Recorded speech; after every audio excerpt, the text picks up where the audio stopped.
In the book of Revelation, chapter 9, we read one of the most haunting visions given to John. The sixth trumpet sounds, and a voice commands, "Release the four angels who are bound at the great river Euphrates."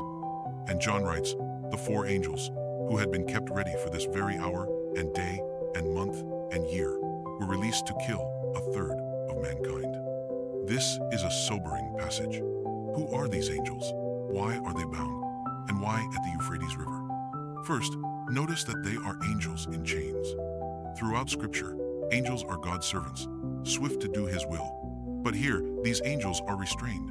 That suggests they are not holy messengers, but fallen ones held back until the appointed time. They are dangerous, destructive, and yet under God's control. Second, consider the location. The Euphrates was more than a river. In the ancient world, it was the boundary of Israel's enemies, the Assyrians, the Babylonians, and later the Persians. From beyond the Euphrates came invasions, wars, and threats. So when John speaks of angels bound at this river, he is pointing to forces of judgment rising from the very place God's people associated with danger and destruction. Third, the detail of timing is striking.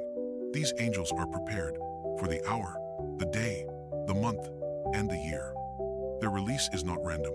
It is not chaos out of control. It is judgment on God's precise schedule. Evil is restrained until God allows it, and when He does, it serves His purpose in bringing justice to a world hardened in rebellion. This vision is frightening, but it also carries deep assurance, because it reminds us that even the most terrifying powers are not ultimate. They are bound until God says, now. They are released only within His plan. The devil rages, but he rages on a leash. So what do we take away? First, the reality of judgment. Revelation confronts us with the seriousness of sin. God is patient, but His patience has an appointed limit. There is a day, an hour, when judgment will come. Second, the call to trust. When we see evil in the world, we may feel like it is unrestrained, but Revelation reminds us, God holds the chains. He is sovereign over the timing. He will bring justice in His way and in His time. And third, the hope of Christ. Because while judgment is real, so is mercy. The Lamb who opens the seals, the Lamb who commands the trumpets, is also the Lamb who was slain to save us. In Him we are protected not from every earthly trial, but from the final wrath of God.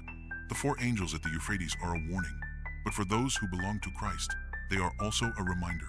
Even in judgment, God is in control. And in the end, the chains of evil will be broken forever, not to unleash destruction, but to bring in His kingdom of peace.